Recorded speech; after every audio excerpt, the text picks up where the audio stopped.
Hey, it's Josh McGar from Android Authority. What's going on, everybody? And here we are with the other of the two Nexus announcements here at the Google event in San Francisco, the Nexus5X. In a partnership with LG, we are seeing an update to the Nexus 5 from a couple years ago. And you know what? Talking about the design and the feel right here, it actually feels really familiar. The Nexus 5 had that very plasticky, that sort of soft plastic feel on the back, and that's exactly what it feels like here as well. It also has a very similar lightness to it, but of course the Nexus 5X is bringing some new additions to the ecosystem. Google is updating everything to Android Marshmallow version 6.0, and those features include certain things like the Nexus imprint, which includes this fingerprint reader on the back that will be able to turn on the device with just a simple press of under 600 milliseconds in terms of how long it takes for it to register the fingerprint, wake the device, and unlock it. But we're not going to be putting a fingerprint on there just yet. They do have these codes on here, so Android M, of course, in order to unlock the device. But what we have here is a full HD 5.2-inch display, which feels really nice in terms of size. And I already told you that the design is already getting some pretty high marks from us here because we do enjoy this particular feel. It might not necessarily be the flashiest of materials, but it still is very functional and very easy, very accessible is probably the word that's best used to describe this.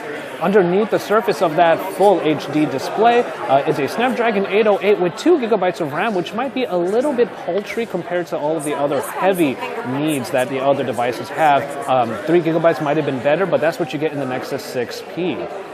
Now on the front here, we have a single front-firing speaker here, not the dual front-facing speakers that are found on the Nexus 6P. And if we look on the sides, it does really have that design from the Nexus 5 with this little panel that could be that separates the front and the back. The volume rocker is below, the power button over here. And heading over to the back, I already mentioned the fingerprint sensor here, but the Nexus logo is in landscape, which was always something that we loved about these devices.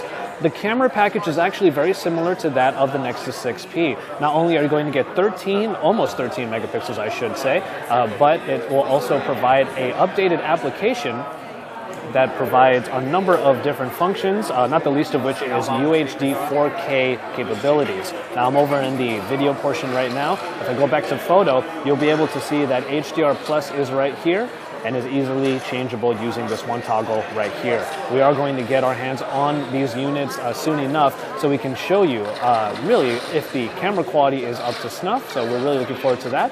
We're taking a look at Android Marshmallow, the updated version of Android OS. Now you also see here that it is a vertical scroll in the app drawer, which is a little bit different, but it does allow you to have your 4 most frequented applications here on the top, which is pretty nice. Recent app screen is pretty similar, but as I go to the recent app screen, we do have a couple of pages here where I'll be able to show you Now on Tap, which is a brand new feature you probably saw at Google I/O earlier on, but it comes stock and standard here in Android Marshmallow. Hold the home button and it'll sense from the screen various portions that are searchable in Google. I know you saw there that the website had something about Marty Friedman, and there it is. It showed up very easily. Just a lot of different terms that are probably very obviously searched in Google are going to be pulled by Now on Tap. Of course, the other addition we have here is a USB Type-C port on the bottom that will provide fast charging, which is always a very good addition. But the battery underneath for a 5.2-inch Full HD display is actually pretty good with a 2700 milliamp hour unit underneath. This phone will probably last about as long as we really wanted to. And with additional battery saving features, including the Doze feature, then we should be able to get maybe even more than a day and a half worth of battery life on here. But we're going to, of course, test that when we get our full review units. As far as availability goes, the Nexus 5X will be available in the Google Store starting from $379 for the 16 gigabyte model, which is the base model. Compared to the $349 from last model of the Nexus 5, that makes a little bit of sense, a little bit higher price, but you get some extra features as well. So you can stay tuned to Android Authority for that and even more from us here at the San Francisco event as we're taking a look at the 2 new Nexus devices and the other announcements that they made here. Keep it tuned to Android Authority for our full reviews and comparisons of these phones to the rest in the Android ecosystem today, because we are your source for all things Android. I've already come